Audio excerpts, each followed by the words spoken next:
News Talk 98.9, the roar of Memphis. Tool Talk Radio with Joe and Allan.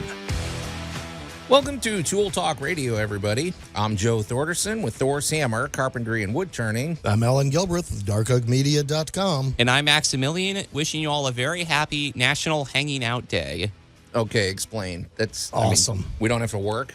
No. Okay. It actually means we work, but just in a different respect. And it's not us that has to work, it's our laundry. Okay, so hanging your clothes. Yep. Okay, so rather than... It's called solar energy. Allan, did you guys have a clothesline at your house when you were growing up? Oh, yeah. I mean, everybody in our neighborhood did.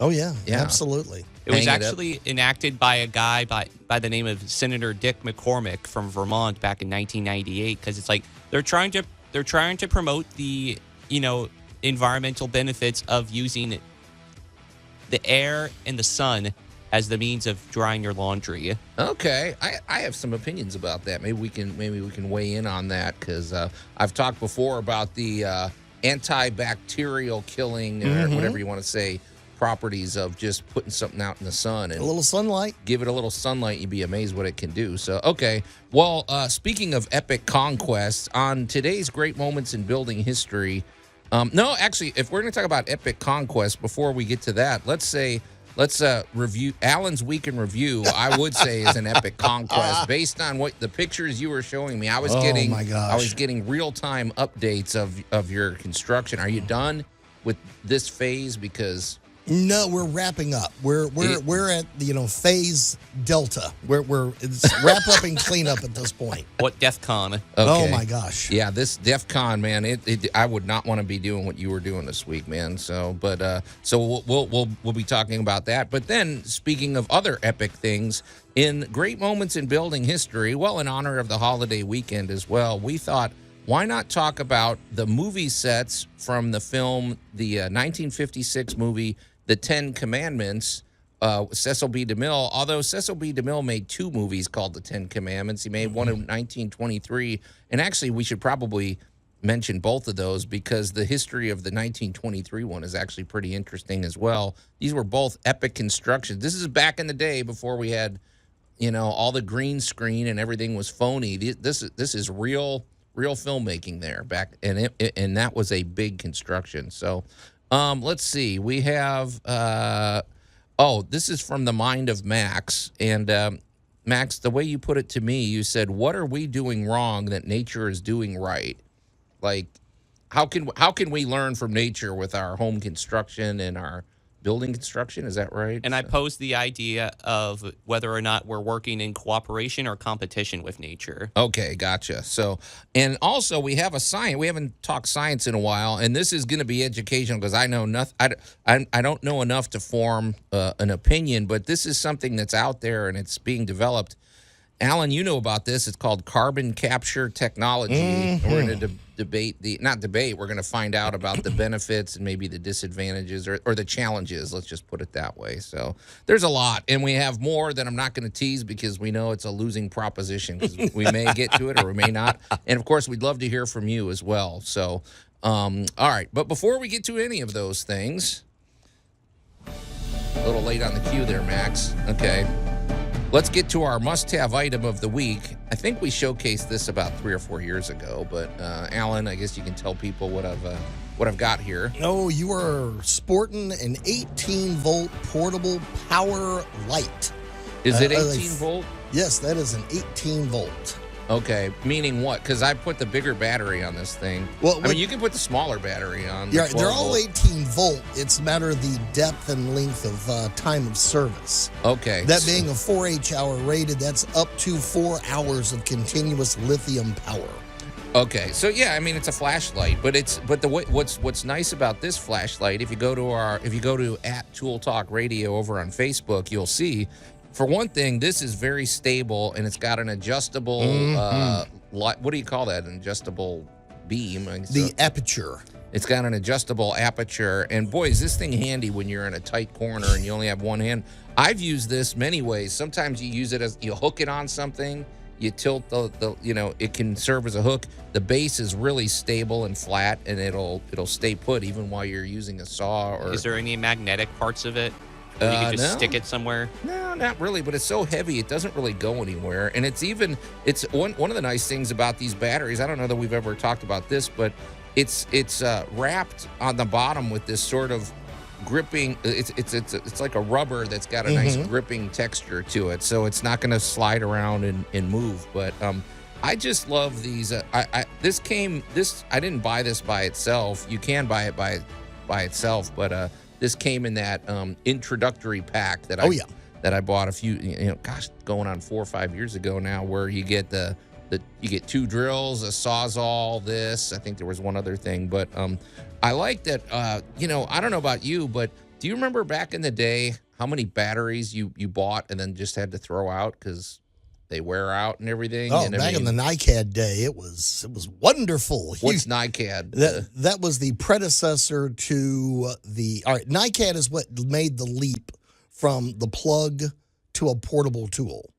So your nickel cadmium batteries, they were wonderful. They charged up and they recharged just fine, but you got basically descending power. Okay. So as it got closer and closer and closer to being running out, your drill went slower and slower and slower, or your sander slowed down. You could audibly hear and physically see that your tool was getting near the end of its battery life. Mm-hmm. The big thing to the lithium system is the lithium system discharges far more consistently than the nickel cadmium systems did. Okay. So the old NiCads, I burnt up a pile of those. Well, yeah, and AAA and AA batteries, I burnt, because, back in the day, I used to, before you had a phone that had, like, podcasts and things like that on there, I was constantly listening to audiobooks, and I would buy them by, like, the pack. I'd buy AAA batteries, and you're listening to cassette players, or you're listening to CD players, and I just think of the waste, and that stuff can't be good for the landfill or anything. It wasn't like that. No. So I like the fact that most of the things we're using, even our phones, all this stuff, at least it's rechargeable. So, all right, so that's a pretty simple one, but I definitely recommend it. This because we all need a flashlight. I mean, no matter where you're working. So, well, I'm going to throw in an adjunct to that, in that there are lots of LED flat rechargeable panels that are very inexpensive, and Macs do come with magnetic backs. And I got to tell you, over the last couple of months, they have been my bread and butter. Okay. Because, we up. still don't have any power in the building that we're building. Mm-hmm. We're going through the electrical inspections and all that stuff, but we haven't been approved yet. So if you want light, you got to bring it in there with you. And they have just made life so much easier. There you go. So, okay. All right. Well, hey, on theme with electricity, I want to shift gears, and this is real-time action, and I want to just ask you about this on the air. So this morning, I'm getting ready. I'm in the bathroom getting ready, and I heard something that, it was not raining. It sounded like, it didn't sound quite as loud as lightning, but it sounded not unlike lightning, but it went on it had to go on for 3 or 4 seconds. Instead of just like a boom, it went and then like a big fizzling at the end. And I saw outside, some flash of light somewhere. It sounded close. And so immediately I went outside and I walked around the house, and so our power flickered, even the street lights flickered a bit, I guess. I mean, the stoplights. But here's the question. So 2 things. I went out and I noticed that, it's funny, we were talking about the weather head. The top of the weather head was loose. It wasn't off. The wires weren't severed or anything, but it was a little bit out of place. Like somebody's going to have to get up there and tighten it, basically. But when I got out, by the time I got out of the house this morning, there was already a fire truck there, and the guys were standing by. They were standing looking. They were parked with the lights on, and they were looking at the wires, and I could see them pointing, and then they traced it down, and there was some big silver box attached to a light. A light post, and that's where the trouble was. Now, what the heck did I hear? I've never heard this in all the years of being a homeowner. So, And did it affect my house too? I was curious. Oh yeah, it did. Because I want to make sure my house wasn't on fire before I went to work this morning. Absolutely. So, yeah. But anyway, I don't know what that was. It was a power surge. Talk to me. Okay, what is a power surge? A power surge, if you think about, you have to think about how alternating current works. Alternating current is exactly that. Direct current is like taking two wires and an LED bulb and a battery. You can hold two wires, one each end of a D battery, and light up a little light. A simple electrical experiment. Okay. That is direct current. Direct current can only flow so far at a time, so fast. Alternating current, which is where we get into the turbines that spin and they keep pushing the electrons down the line. It's like in a pulse. pulses. Okay. Exactly. Yeah. Well, that's where you get the 60 hertz signal. Okay. You know what you're reminding me of when you talk about a pulse versus direct? It's the problem I have with my drills. I've become a big fan of my impact drill because it does this stuttering thing, but it never burns out. But my other drills, I burn them out all the time now. Yes. So it's the same principle.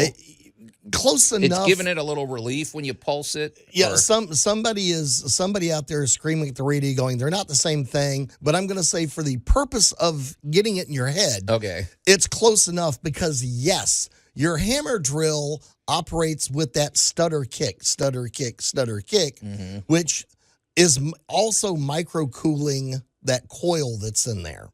So, that's why it never heats up on me. It just keeps going, man. So, okay. Well, we're going to find out the drama. And luckily, nobody's house was on fire. I could see that. Good. And nobody lost power. That was the weirdest part to me.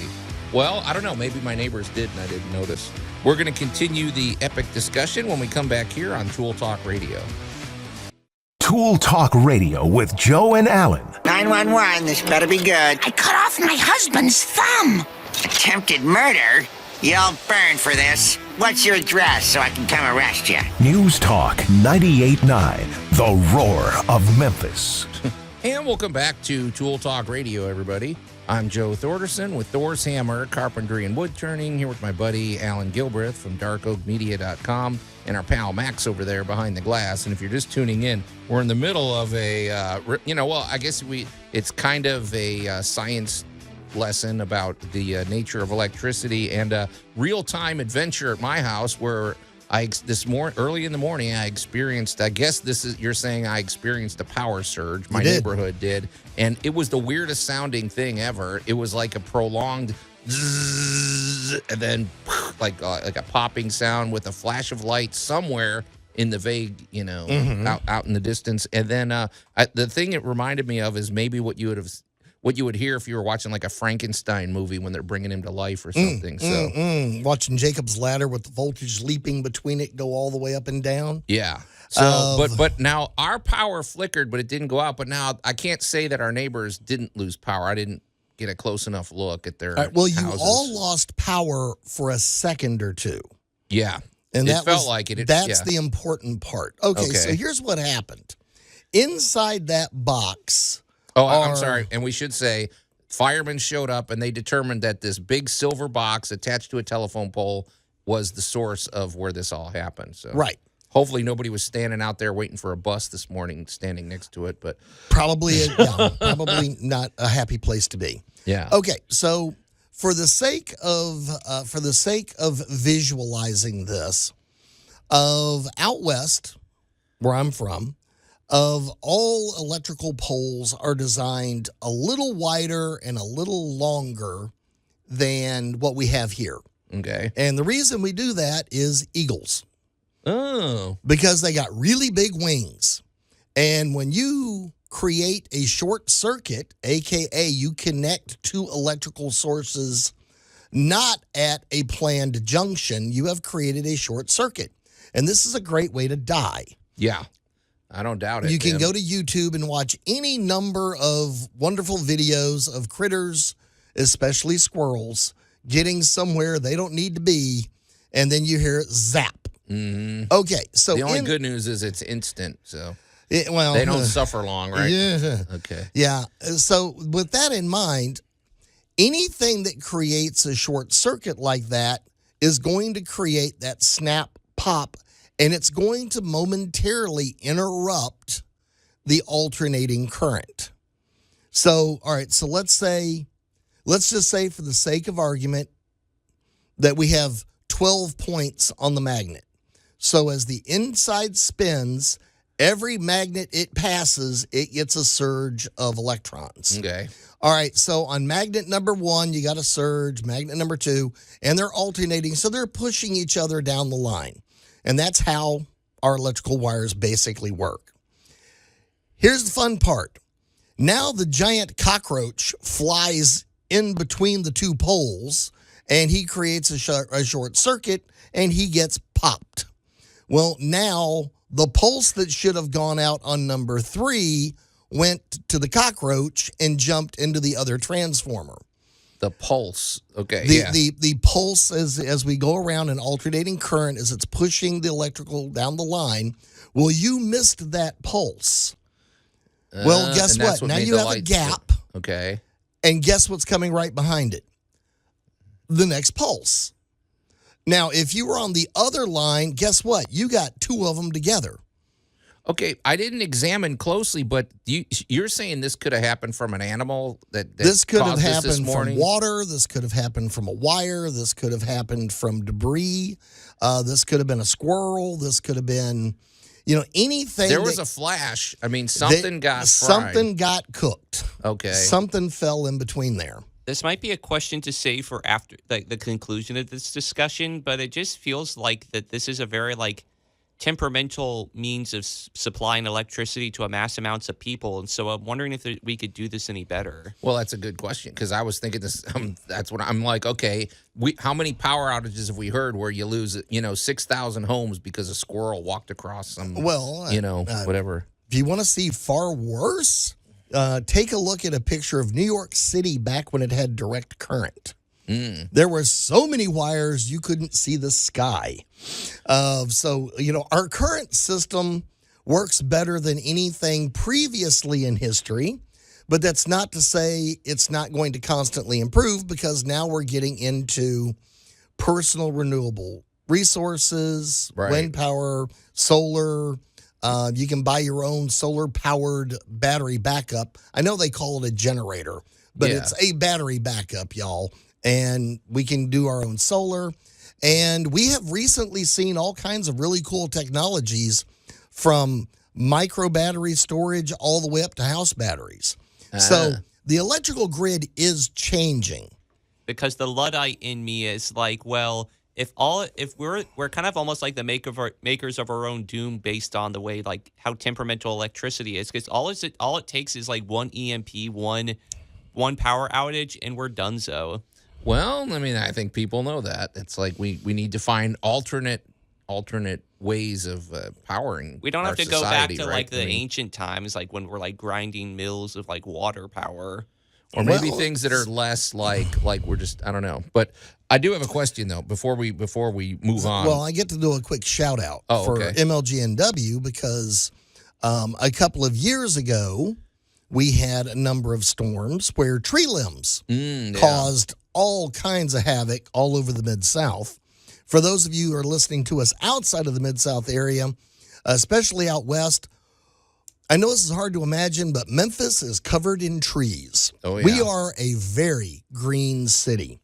If your city wants to learn how to be green, come visit Memphis. Sure. We got it. Oh, yeah. But a quick shout out to our local power provider because they got really serious about limb trimming, and because I know this is a persistent issue in your neighborhood, Joe. Oh, yeah. We have very mature trees, and every time You got some big oaks. But they were pretty proactive, like you said. They spent the last year or so just going through and cutting, vulnerable limbs, and so I feel like the last few storms there's been less power outages than usual because We have done very well. So a quick shout out to them, but there's a lot, and I get to look at Max and go, there is a lot involved in maintaining these kind of systems. So welcome to the process. Here was my two practical questions. What happened in this? Do you think the flash of light came from this silver box on the telephone pole? Yeah, I think something arced. I think So that was something inside. Mm-hmm. Ooh, it seems like it. I mean, and because it's at, it's only 6 feet off the ground. Anybody could open that, or I mean, I know it's locked, but still, if somebody was walking by or something, I don't know what that would have done to them. If nothing good. yeah, okay. And do you think it's a coincidence that the weather head in my house was loose, or could this have caused it? I mean, it's not hanging off, and maybe it's been like that for months and I didn't notice it. But I think you have two separate issues. Okay, but good. Now that you have noticed it, well, but I don't know that I definitely want to get it get near it addressed. though. Yeah, I want to have somebody else type. oh yeah, that, well so, that's when you have an electrician come out and address that. yeah. I kind of like to revisit this whole electrical topic at another point, because this is about a short circuit, but I'm kind of curious about the science of when you overload a circuit, like how MLG and W advises us, cut down on some of your power so you don't get like a brownout or a blackout or whatever. Well, in the summer, I know they tell us that. Well, that's with when the you AC. start talking not so much about voltage, but more about amperage, and you really get into the discussion of your breaker box and why we only want to put 15 amps over a certain circuit, because you don't want to overwork these things, because you also have something involved in this called impedance, and we measure it in ohms. And we don't want to overheat our lovely electrical appliances. Okay. All right. Well, that answers my question, and I appreciate it. So, all right, when we come back, oh boy, we're gonna find out what Allan did this week. Tool Talk Radio with Joe and Allan. The likelihood of you dying violently within the next 5 minutes is 87.61%. You are about to get me killed. We will both die because of your negligence. News Talk 98.9, the roar of Memphis. Oh, that's on point. And welcome back to Tool Talk Radio, everybody. I'm Joe Thorderson with Thor's Hammer, Carpentry and Wood Turning, here with my buddy Allan Gilbreth from darkoakmedia.com and our pal Max over there behind the glass. And if you're just tuning in, boy, it's been a morning of electrical adventures right at my house, right outside right outside we had some sort of power surge. The more Allan and I are talking about it off the air, it sounds like, who knows, a critter could have gotten inside the fuse. Easily. I don't know if it's a fuse box or whatever is going on, but that's when the fire trucks got there, that's what they were looking at. And we didn't lose power, but I can't say that our neighbors didn't. They might, I'm going to go home and investigate when I, and see what it looks like over there. But, and in a minute, we're going to find out what Allan was up to. But before we do that, we want to talk about our good friends over at Groundworks, because Groundworks handles the protection and the maintenance of the foundation of your home, and there's several different foundations we're talking about, from basements to crawl spaces to slabs. A healthy foundation is necessary for a healthy home. Well, let's face it, a bad foundation problems are pretty serious, and you have to address them. Sometimes, though, the reason you need an expert is because sometimes the symptoms. They might be, it takes a little detective work. You could have some odd cracks in your walls, or you have a place where ants like to congregate, or you have these musty smells that don't make sense to you, or maybe that weird sound or sag when you walk across different parts of your floor. Well, all of those could indicate a problem with your foundation. And there's nobody better to help you with that problem than our friends over at Groundworks. They're a national company, and this is what they do. This is what they are all about. They're fully equipped to diagnose your problem and to come up with a solution. And if you suspect you have any issues, get Groundworks out there. It's a free inspection, and they can also identify problems that may be, they can identify possible problems that may manifest themselves in the future. So keep your foundation healthy and set up your free inspection. Go to groundworks.com today. Okay, here we go.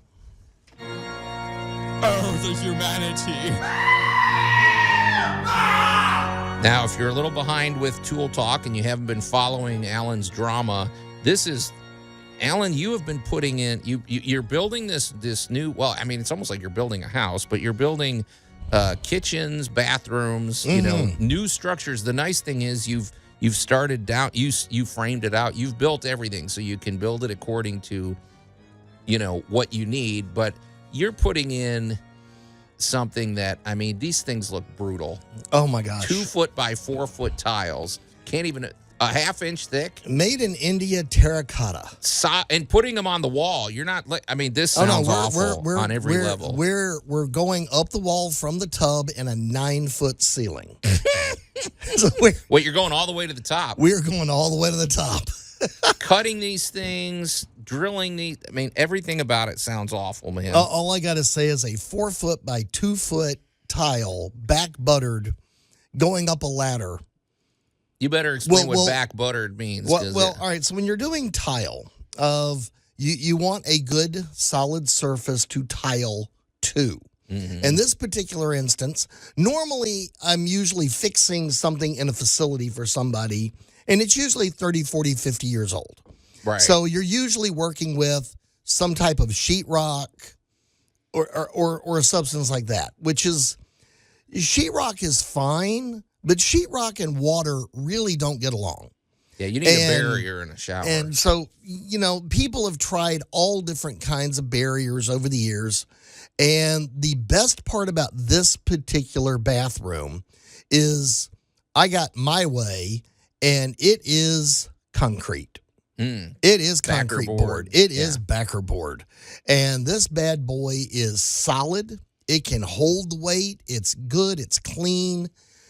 But wow, did the owners they wanted a spa, and they picked the biggest tile I have ever installed in my life. And so I can't even imagine. So to put a tile to a wall, again, a good solid clean wall is what you need. If you're using a sheetrock or something like that, it needs to be sealed in some way. Mm-hmm. And there's some wonderful products out there that will seal the surface for you. But then you put your adhesive, and there are different brands, and you really need to read the packaging and get the proper thin set or adhesive. It's basically concrete. Yeah. It's basically what it boils down to. But you need the proper one for the proper job. Yeah, I would say man. You better get it right here. The stuff for large stones. Gosh. And it is so sticky. And so, we're sitting here with these gigantic tiles, and you get up there and you basically adhesive or mud the area where the tile's going to go, and then you mud or put the adhesive on the back of the tile. Is this the kind of thing when it touches, it activates it? Man, it's what it does. It's the same substance on both sides, but it's sticky on both sides. Both sides want to hold to each other. So once you get it up there, you slap that baby in place. Now, I'm also using what they call self-leveling spacers. Oh, yeah. Now, you these talked about are those. cool. They're just you look at it and you go, I cannot believe something made out of plastic that thin, that cheap can get the job done. It can, and it does, and it makes your life wonderful. So it keeps your tiles from being slightly off or slightly, it keeps your grout lines nice and smooth. And so I am now currently from the tub. The last tile I put in was right at about 6.5 feet up. So you're going overhead. Do you have platforms or ladders? Yeah. We're going. Me and a platform ladder have become the best of friends here lately. I was going to say, because, man, everything about this sounds terrible, Tomorrow man. we're going up to 8 foot. Can I just tell you what I would hate about this? So because here's the thing, folks, if you're ever putting tile in, the bigger the tile gets, the less forgiving, let's just say, the surface is. So I'm just picturing, because I guess what I imagine is almost like a teeter-totter. Okay, if you have a teeter-totter, and let's just suppose in the center of the teeter-totter, it's, I don't know, a 16th of an inch. Well, if you spread it out 2 feet, by the time you get to the end of that thing, the gap could be like a quarter inch or something, formed by that one little imperfection in there. And it's like, first of all, getting the surface perfectly flat for 2 foot by 4 foot. That sounds miserable. It's a task. And then getting the right, even things like getting the right thickness of the adhesive on, because if it's too much, that's not good. If it's too little, it sounds miserable, man. How'd you get talked into this? And then I'm picturing as it's drying, what if it, imperceptibly it's loosening, and then I have a trick for crash. that. I have a trick for that. Ugh. It sounds nerve-wracking. You take a board. Yeah. You slap that board up, put one screw at the top, and it pulls it nice and tight. Holds it there till the next day. Okay, good. So you got some safety backups in place. Oh, very much so, because I do not want anything coming off that wall at this point. So that has been the adventure, and I will warn anybody, if you decide to do your own tiling, really, I know you think drills can go through anything because you've been drilling through sheetrock and wood. Right. And maybe even thin steel or something. When you get to tile, prepare yourself for a whole different world of pain. Because, all right, we were just talking about overheating electrical systems. If you want to find out how fast you can overheat your battery-powered drill, get a carbide bit and try to drill a 2-inch hole through terracotta. Now, are there any drill bits that kind of function like a bullet, where essentially it has like a high acceleration and it punches a precise hole? Several. That's why I'm talking about the lovely diamond-encrusted carbide bits but we are also talking 2 inches. We're talking a 2-inch round hole, which is a amazing amount of surface area you're trying to cut out. And with terracotta, you're going to be grinding for a while. I got a question for you, because so like if you're putting up a door and you have to drill, what is it, a 2-inch hole for the doorknob? Right. There's I forget what that's called, but it's got a drill bit in the center, and it's got like round. It's almost like a cup with teeth on it. Is it the same kind of drill for this, or is it? Because that thing can move. It can shimmy. It can. Yes. Yeah. All of the above. Gosh. So a hole saw, which is the hole saw, which has a drill piece in the center to hold it steady, and you really have got to have a good steady hand and really be comfortable with what you're doing to use a hole saw, because as you said, they wobble, they flip, they flop, they do everything. Trying to get this through tile without breaking the tile, that's what I think about. Prepare to have a good friend with a water bottle sitting there going squirt, squirt, squirt, trying to keep the temperature down so you don't overheat and shatter the tile.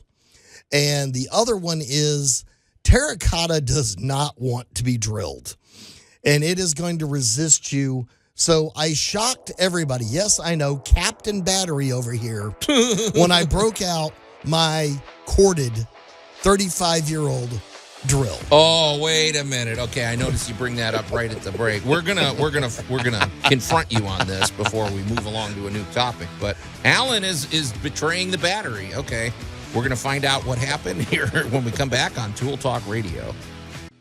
Tool Talk Radio with Joe and Allan. Hey, this isn't faux dive.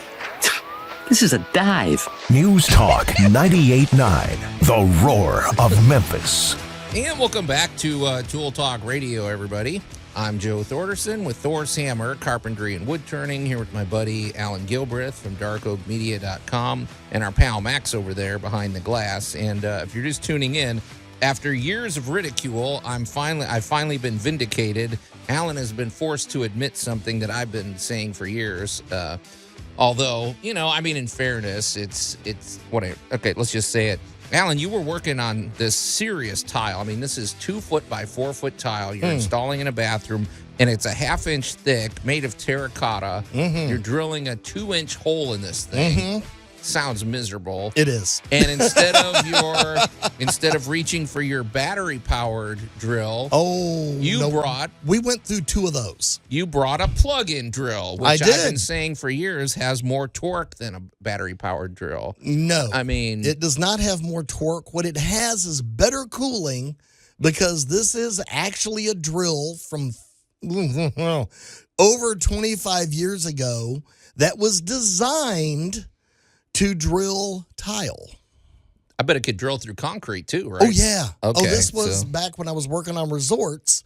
We had a drill specifically, designed because of its cooling capabilities to sit there and grind and grind and grind for 20, 30 minutes at a time. Is this the sibling of Roger Darling? It was, actually. They came around about the same time. But this was the corded one that you could just, you really had to use this thing. Back then, we used a lot of grinding wheels. Yeah. And, you could run this drill for 30 minutes straight, and it wouldn't overheat. It didn't have problems. It just kept running and running and running. Oh, I got a question. But I've kept it all these years for this one reason. Well, you're talking. I got a question about terracotta because you're talking about the fact that obviously when you're working with this, you're concerned that the drill bit and the motor is overheating. I know you probably have to pour water or something on the bit to cool off. But is there a concern about the terracotta overheating? Yes. Because it's all one package there. Yeah, so it can shatter. It'll go like glass. Man. So, yes. Sounds awful. So we are sitting there with our diamond-encrusted carbide bit and our plug-in drill, and my poor assistant is sitting there with the really big spray bottle of water. There you go. And her job is to do nothing but every 2 seconds squirt water into the point that I'm grinding. This just sounds like surgery. I just hear like the doctor saying clamp. Scalpel. Oh, it is, because it's just squirts. Because is it smoking too, or is it steam? Because maybe you have to wear a mask. You don't want that stuff getting in your lungs. You should always wear proper safety equipment. You should always wear proper eye gear. You should always wear proper ventilation. But the trick is if you are seeing a lot of steam, you don't have enough water. Yeah. So you really have to work in a wet environment. It's just like a tile saw, because that thing's spinning, the blade's spinning through the water. Yeah. This whole disaster just makes me think of this one quote I heard of not falling in love with your preferences in terms of like using such a temperamental material as terracotta. So it begs the question of, is there a material that looks an awful lot like terracotta but isn't so time consuming when it comes to installation? Not when it comes to tile. Because Not yet. Terracotta is a time-honored substance to build stuff out of, and it's inexpensive, right? I mean, it's very inexpensive considering how hard it is, and its durability and its flexibility as to the different finishes it can have on it. Of a lot of the tile that comes out of India is all terracotta. But it's such beautiful tile, but it is just such a bear to especially like drill through. But it's worth it. But I'm going to flip it and I'm going to say, but it's worth it for the end result, because when you're done, when this bathroom is finished, hopefully, Monday or Tuesday. Yeah. This bathroom is good for the next, it's concrete board underneath. So basically, the only thing that can go wrong with this bathroom is if something eats the wood frame around the bathroom. Yeah. Because the bathroom itself is going nowhere. The one thing you left out of this discussion, maybe it's not an issue for you, but for a lot of people, I bet it is there is some serious, I would say, geometry involved in making sure you get this hole measured exactly correctly. Because sometimes, you know how that is. Sometimes when you're doing trim work or you're doing things where you have to, drill a hole and then put the piece up, it's off. Maybe you put it on the wrong side, or maybe you're off by 2 inches or whatever. There's a lot of spatial geometry here. Well, what I did to just cheat a little bit was I went and bought a very thin piece of plywood. And I cut it to exactly the size of a piece of tile. And then I take that and I match up every place I have to drill a hole. And I match it up exactly because this piece of plywood is exactly the same size and shape as the tile. There we go. So if I get it perfect on the plywood, I take my template off, put it on my tile, mark my hole, because I don't want to I'm spend. a big believer in that. And plus, Oof. that eliminates all the math. You could do the same with a giant piece of cardboard, but cardboard maybe. I find that cardboard will almost always make you a quarter of an inch off because cardboard gives. That's true. Maybe you push it too just hard. Exactly. You're trying to make it fit. And I find that I personally am off every time I do the cardboard trick. I do it with the thin plywood, just the inexpensive. Oh, I know it. Cheapy They even stuff. have it almost like a 3/16 or something. Yeah, I mean Just it's a super cheapo. thin. Yeah. But I find that that's rigid enough to emulate what I'm doing. So when I push it against the wall, it stops exactly where that tile is going to stop. Yeah. So that I've got it perfect. And so far, the score is 3 Allan, mistakes 0. So Well, we just jinxed it, so okay. Hey Max, I'm going to get to yours in the next hour if you don't mind, because I think you've posed something interesting about what are we doing wrong that nature is doing right. I think it's a bigger conversation than we can get to now. I'd like to kind of end this since we have a little bit more time, a few minutes. I wanted to get to a texter that we actually got. Oh, good. Okay, let's get them. So I wanted to get to Brew Blaster. He was talking about something related to our electrical discussion. Okay. He was saying, hearing Max talk about EMPs, I was wondering if people have EMP bags to protect your cell phones. What does that mean? Oh, wait, I think Allan knows what that is. Doesn't your friend have... What is that called? I know. EMP bag. Faraday bag. Faraday cage. Yeah, little Faraday bags. Yeah. I have a couple of how would we say, foil-lined baseball cap friends that have little EMP cages for their phones because they have apps that let them pay for things by proximity.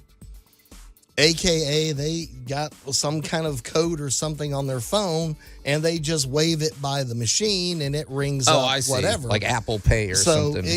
So whatever the process is, because people forget that your smartphone is barely a phone. It's a computer with a phone app. It's a computer with a phone app, but it is also a transmitter and a receiver. Oh, that's a good point. And the thing that people have to remember is the human body is a transmitter. Oh, yeah, that's a good point, too. Everybody's like, well, nothing affected this room. And I went, did you walk in it? Yes. Well, I got news for you. Have you ever seen you on a thermal camera? You glow. You are putting off heat. Good you point. are transmitting energy. And your cell phone can transmit quite a bit. There you go, Brew Blaster. So everybody should get themselves a Faraday pouch for their phone. A little pouch for your phone. Be ready for the invasion. Okay, well, hour 1 of Tool Talk Radio is in the can, but we have some wide-ranging conversations when we get back. News Talk 98.9, The Roar of Memphis. Tool Talk Radio with Joe and Allan. And welcome back to Tool Talk Radio, everybody. I'm Joe Thorderson with Thor's Hammer, Carpentry and Wood Turning, here with my buddy Allan Gilbreth from darkoakmedia.com and our pal Max over there behind the glass. And if you're just tuning in, among other things, boy, it's been an adventurous week. It's been an adventurous morning. Allan has been regaling us with stories about this 2-foot by 4-foot, half-inch thick terracotta tile that he's been putting up. He has to drill holes. He has to you have to secure it, make sure it's not going to fall off the walls. It sounds awful. You have to cut it in half. Nothing about it sounds fun. But then this morning, just as I'm getting ready to come in, I heard what sounded like a subdued bolt of lightning, but it lasted for like 3 to 4 seconds. It was a zzz, and then I saw a flash outside. Everything, the lights flickered. And by the time I got outside, there was a fire truck there, and they were looking at this silver box by the street post, or by a light post. And Allan, we've been debating off the air what kind of maybe animal got inside this box that. And did you say we had a text too, Max? Because maybe we had a. It said from Howard, it said, knowing where Joe lives, I won't say where he lives, that silver box is it's like system monitoring boxes is tied to their Wi-Fi. And on top of that, the pole is a big capacitor bank. Okay, so this is Wi-Fi, Allan? I didn't think Wi-Fi had this kind of voltage. No, but the capacitor bank up top does. Is it a flux capacitor? What is that? So that's tied. I had no idea that because the lights flickered, but nothing went out. But maybe people lost Wi-Fi. We haven't. It's possible. We're not sure what happened, but we do know that you created a short circuit somewhere. Okay. And something, whether it's a wire, whether it was organic, doesn't matter. It got cooked. Okay, because it fell between two capacitors or a transformer or into the electrical connections themselves.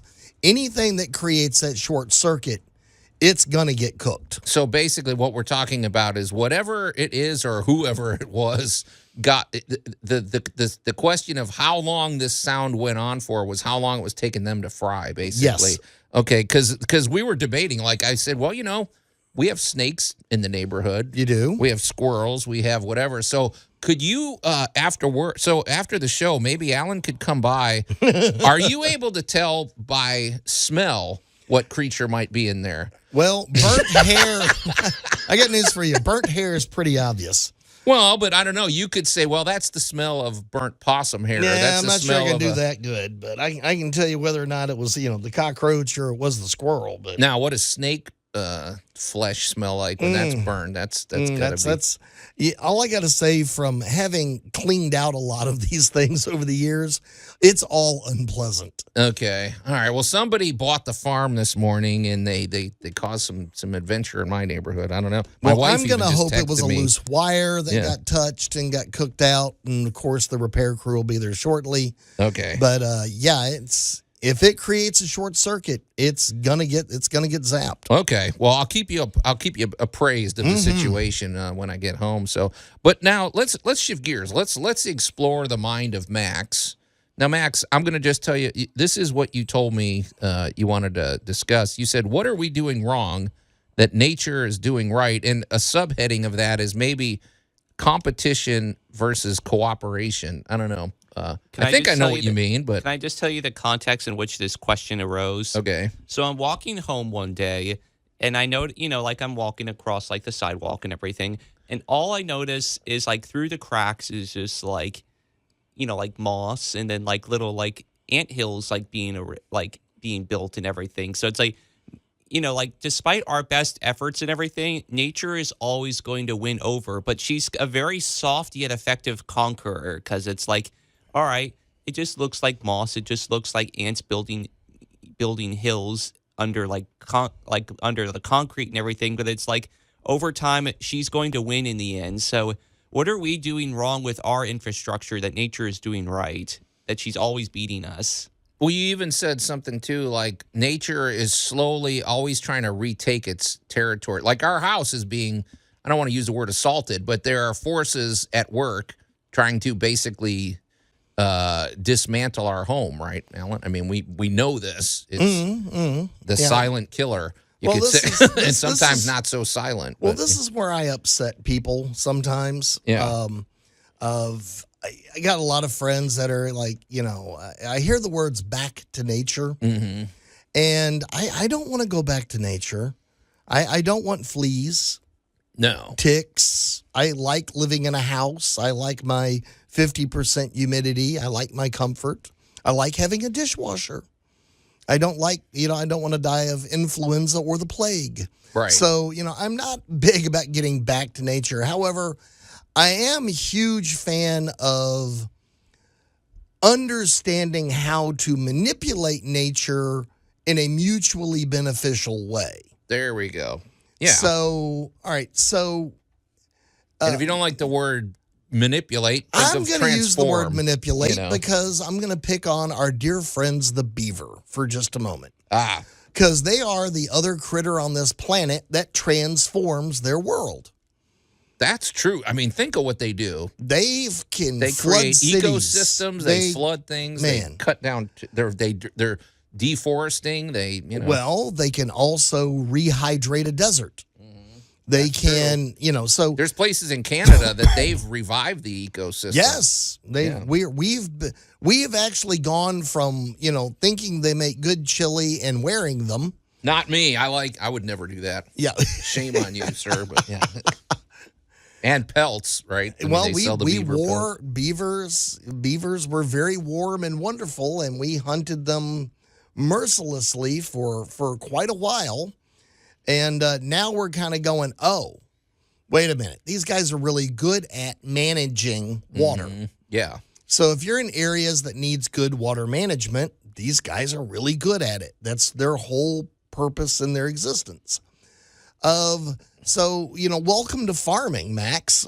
Farming is understanding that the rain is going to come in cycles. You got to get the crops in at a certain time. You always have to think 60 days ahead because this is how we get our food. Well, here's my question, because Max, when you told me this, when you were talking about this question, this is what my mind went to. I'm like, okay, first of all, we want our structures to last. We don't want them to just fall apart like some cheap MDF siding, which we won't get into today. But, okay, so I look around the world. You look at, you look at the Parthenon, or you look at even some of these structures in Iceland where these are you see a home that's 800 years old and it has like a sod roof or what, it's like it's built into the hillside and it's still there. Yes. And what my mind went to with both of these is, okay, well, part of that Icelandic home is it's built into a hill, so it's sort of tied in with nature. And then my mind also went to the places like the Parthenon and stuff because it was built with that special ingredient Roman concrete. And for those that don't know, we've talked about this on past episodes of Tool Talk, that Roman concrete is unique because it almost has self-healing properties. Right. Which is where my mind went. I'm like, okay, it fixes itself in a way. Cracks get repaired when it rains. Like it has properties where it almost creates a chemical reaction where it's growing the concrete. Well, maybe we should think in terms of that. Could we make more self-healing building materials or things like that? Because the tree is self-healing too. You gash a tree and it'll heal. Just like we're self-healing in some ways if it's not too serious. I mean, if we get a cut, it'll heal. That brings me to a brief aside. Another thing that sparked this question is looking at your azaleas, Joe, in your backyard, because I know the previous homeowner planted them way back in the day and everything, and like you never really cared for them. They just kind of they always appear every spring. They always appear, because they have really solid roots and foundations, so to say. So how could we make better foundations for ourselves in that respect? Well, let's look at the last 100 years, and I'm going to say we are making pretty good progress. Okay. 150 years ago, the color green would kill you. Oh yeah, we've heard about that. We've talked about that several times. We've also talked about lead paint and asbestos, and it is an ongoing process as we have grown and developed. We want to keep the termites and stuff out. We want better construction, better this. I am building a bathroom using, basically concrete board. We didn't have concrete board 40, 50, 60 years ago. So am I building with something that is less water resistant and more bug resistant? Okay, I got a question. You just made me think of something, and I don't know which one of you guys just mentioned trees, but okay, I think of a tree. Right. You have bark, and then if you go beneath that bark, and there's this kind of gooey, oily, watery layer, and it's so the bark, in other words, takes all the abuse of nature. If it's wind, the skin. It's the skin, but underneath it's like, okay, so in other words, in our homes, the idea is to keep the moisture completely out and to not permeate. But maybe there's a situation where we let some things permeate to build up resistance. True. All right, we'll unpack this concept when we come back, and then we're going to get to our great moments in building history as well. Tool Talk Radio with Joe and Allan. I thought I told you. I do the cutting around here. News Talk 98.9, the roar of Memphis. And welcome back to Tool Talk Radio, everybody. I'm Joe Thorderson with Thor's Hammer, Carpentry and Wood Turning, here with my buddy Allan Gilbreth from darkoakmedia.com. and our pal Max over there behind the glass. And if you're just tuning in, I don't know if this is a philosophical or it's just a thought experiment or something, but Max was he was basically posing the question of what is nature doing? What are we doing wrong that nature is doing right? I never have answers. I just like posing questions. Well, I think that stuff's important. That's how you get to better advancements in technology and things like that. But my question was what I was talking about before the break was the notion of one good example of what I was talking about is Roman concrete. And the reason Roman concrete is unique and the reason you go around and you see all these Roman structures that are still standing is because there's a self-healing property with Roman concrete. And what that means is if it rains, if it's exposed to moisture, it actually has this little chemical reaction that forms like it continues to fill in crevices and it continues to strengthen it. It almost makes me think of it's a little bit more alive. It's so kind of alive, yeah. I mean, I feel like it sort of is. Because some of the things that we use that have a little bit of a lower shelf life are kind of, you wouldn't call them alive, so to say. They're just kind of stagnant. Well, that's sort of where I was going with that too, Max, because I was imagining a tree. Okay, when a tree is alive and it's planted, there is a layer of moisture. In fact, the whole thing is filled with moisture. And we're always talking about how water is the enemy at our house, and our goal is to keep every bit of the moisture out of there. But I don't know, Alan, maybe there's ways that we could use, maybe instead of a protective fluid layer. Bingo. Is there such a thing? I mean, what would a protective fluid layer, like would our house, of course, it would probably collect a lot of dust or something. I feel like there's something here. I'm just not getting my head around it totally. Well, you're dancing around a topic that we've been dancing around for about 4,000 or 5,000 years. Okay. Of every technology is based on the environment. Mm-hmm. So if you grew up in Egypt, you got used to the Nile flooding. You kind of had a desert around you, but desertification is an ongoing process that is reversible. So this is where water management comes into play. Of a big thing going on right now is removing out-of-date dams. Right. We were just talking about that last week. The dam was a great idea 120 years ago. Well, now it's going to fall down and flood the village. Mm-hmm. Well, let's take it down appropriately and let's, again, manipulate and manage nature so that we're working a little more together and a little less against each other. Because as Max pointed out, eventually wear and tear and time always win. Yeah. There's only so much we can do. I just recently got an architectural roof on my house. 25 years ago, I put a 3-tab shingle roof on my house. But my old roof is sitting in a landfill somewhere. Oh, yeah. So, there's just a lot that as we learn, because we've talked about going to the big box store and walking through it versus when you and I both began our careers. It's a totally different, yeah. There used to be sheets of asbestos back in the 60s. You could go in and get that lead paint that really had that great shine on it.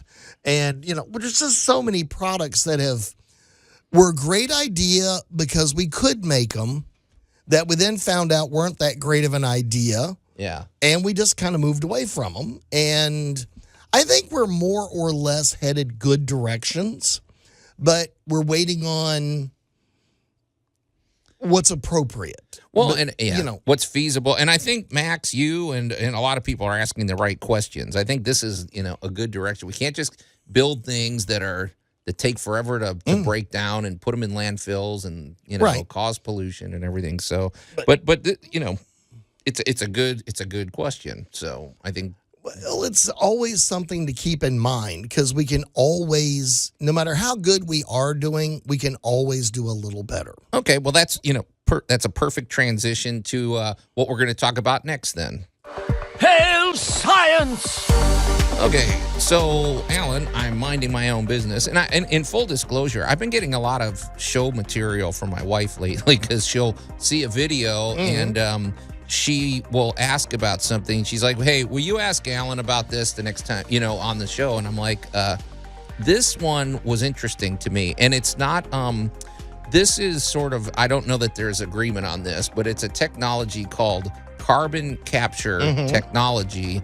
And the basic idea is what this is the video I saw. We watched a few videos on it, but basically it was that carbon is in the air, and we know we have to think about protecting the ozone layer and all that. And so basically what these things, it's like a wind factory. It's a big place. It sucks the carbon out of the air. I'm going to let you explain it. It seemed like it uses natural processes though to do it. Seems like it just does what a tree's supposed to do. Well, that's what I wondered, Allan, because they said they want to build like 100,000 of these around the world, basically to vacuum the air. Yes. And the carbon that they save can be used for things. It can be used for carbonating beverages. It can be used to build things. Carbon is carbon. Yeah. Sorry, it just makes me think of Spaceballs when I think of a giant vacuum. Yeah. Yep. But it seems like overkill to me, but I don't know. I mean, they say this is going to help protect the ozone layer and everything, but I don't know. And nobody agreed on it. There was a lot of debate about this. So, well, and yeah, this does dovetail perfectly into what we were just talking about, because of carbon is also kind of our enemy here. Carbon monoxide and carbon dioxide, and also things like methane. Are, gases going into the atmosphere, because I'm going to go back and pick on fluorocarbons. Okay.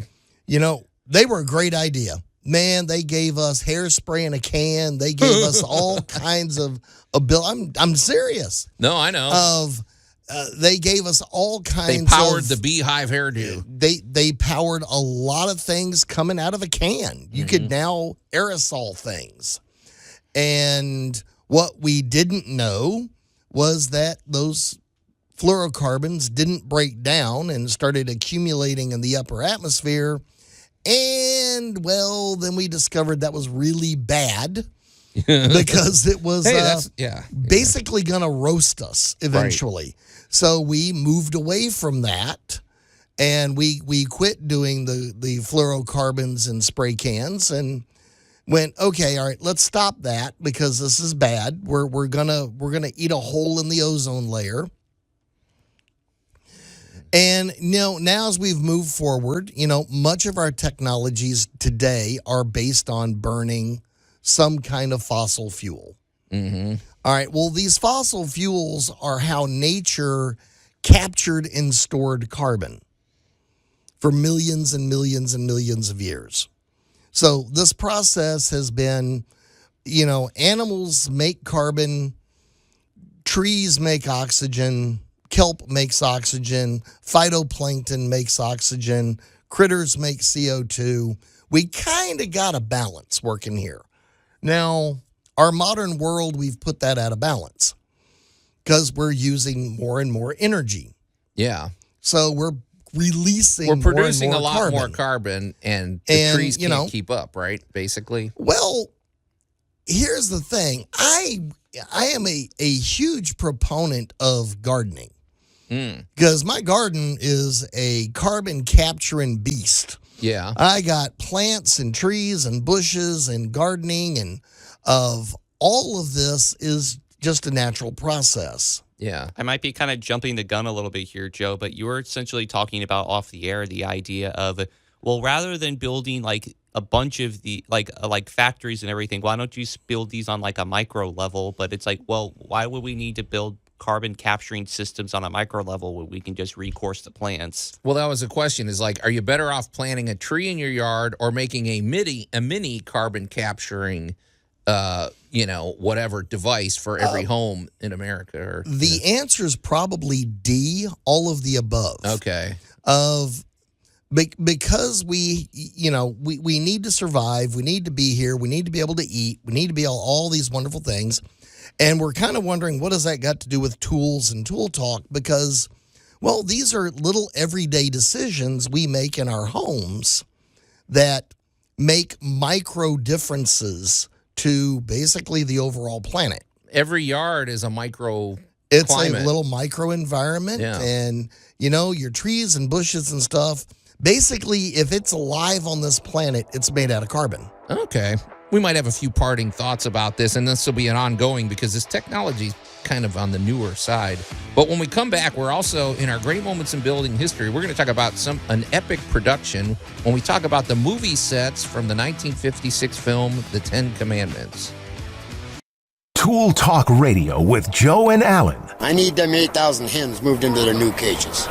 Sometimes they don't want to cooperate, but you give them a good shake and they'll settle down for you. News Talk 98.9, the roar of Memphis.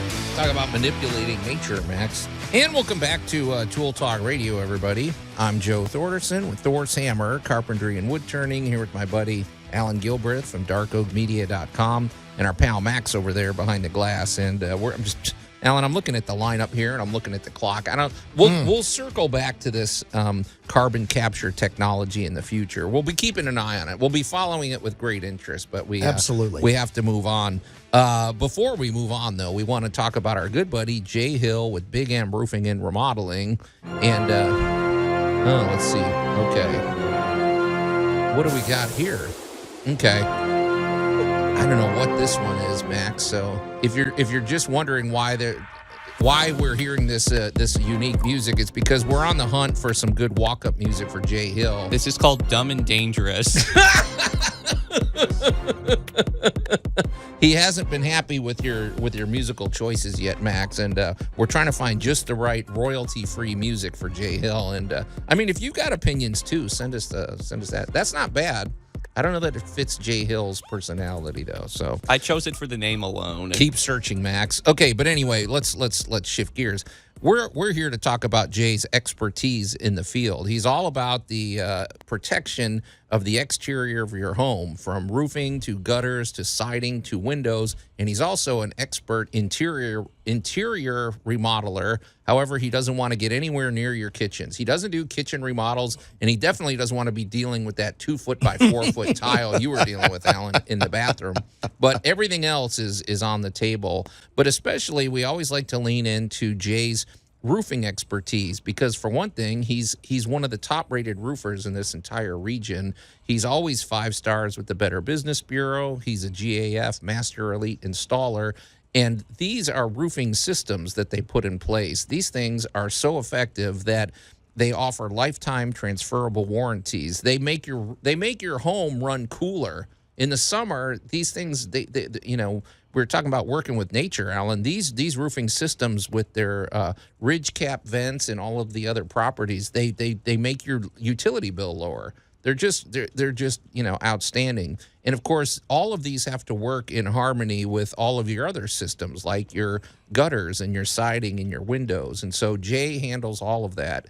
And the other thing that sets Jay apart is the fact that he is a former insurance agent, which means that if you have any damage to the outside of your home, especially with the storms and things we've had lately, it's a tricky process to navigate if you have to make a homeowner's claim with your homeowner's insurance. Well, Jay knows all of those processes, and he's really a great advocate for that. So if you suspect you have any damage to the outside of your home, call Jay first. He should be the first person you call. It's a free inspection. He's going to go around he's going to inspect the entire situation and let you know if you have a path forward. And if you do, man, is that going to save you a lot of money and give you some peace of mind.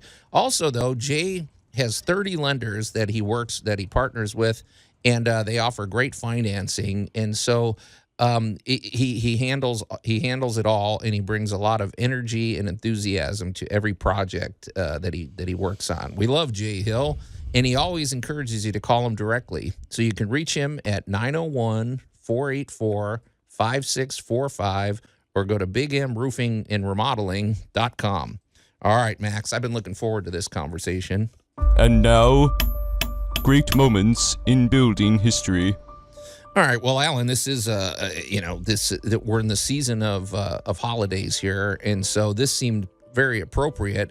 Today, we're going to talk about the movie sets for the 1956 film The Ten Commandments, which I have to suspect probably everybody's seen, or but growing up, they used to even release it in the movie theater. When I was a kid, we had to get dressed up. We had to put like a a little sport jacket on, and in fact I brought a movie program here that I got when I was a kid, and I posted some pictures of it. But Max, we probably also have to at least mention some of the drama from the 1923 movie set, because Cecil B. DeMille made 2 movies called The 10 Commandments. One was a silent film in 1923, and one was the big epic with Charlton Heston and Yul Brynner and Yvonne DiCarlo and everybody in 1956. But you have to say, Alan, movies were sure different back then, man.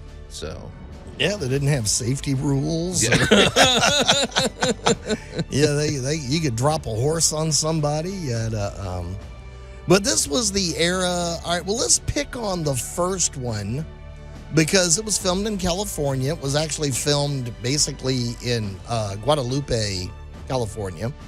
I don't know where that is, but they said there's the dunes It's of out Guadalupe. in the Baja. Yeah, well, it's out in the Baja Peninsula area. It's kind of desert. Yeah. And so that's where they all rode their dune buggies back in the day. Yeah. Okay. And so he gets out there and built an entire set. It was officially called the City of the Pharaoh because everybody was, hey, we're on set. It looks like Egypt. We got sand everywhere. Here we go. Mm-hmm. However, back in those days, they didn't really have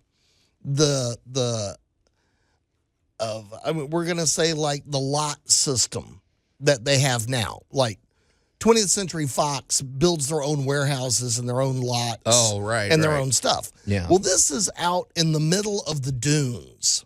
And the last thing he wanted was somebody else, as soon as they left, to run out there and shoot a movie real fast. Well, you should mention this is they built. Okay, we're building. We're showing this empire, and we're showing they built 12-story tall gates to this, to Egypt. These were huge things. They built, colossal statues and everything. They weren't playing games. They wanted this to look like you were in ancient Egypt. So yeah. I was just going to let Alan finish up his point about like what they did. So okay, they're done. This is the 1923. Let's talk. Right, let's keep done. it clear. They're done. The movie is wrapped. They're leaving. Right. And as they're leaving, Cecil turns around and goes, final solution. Yeah. Get rid of all of it. Yeah, you could have left it up as like a tourist area or something, but what he didn't want was somebody else running out there and making another movie using his stuff. Yeah. So he just looked at basically the crew and went, nuke it. Get rid of everything. Right. And so what they ended up doing was basically dismantling it and burying it. And we should say, too, because they built these things out of like, I'm not saying paper mache, but there was something along the line. Plaster of Paris. Yeah, plaster of Paris and things that were meant to last for maybe months. And they buried it. And it's funny because about 8 years ago, they went through this like archaeological expedition where they're painstakingly digging it up now. Yeah. And some of this stuff, it's actually in pretty good shape, man, and it's funny. That's what my question was going to be around. It's like, why was it was it by virtue of it being made of plaster of Paris, or is it just because it's in the desert buried? Yes.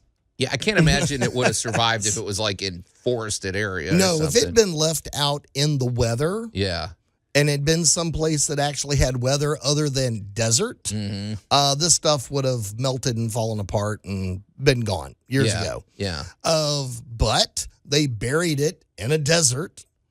So, all these years later, there is now the Guadalupe Dune Center where you can go visit the set from the silent film, The 10 Commandments. Right. Now, because Cecil did this, and we keep talking about how technology changes, in Cecil B. DeMille's life, he started out doing silence.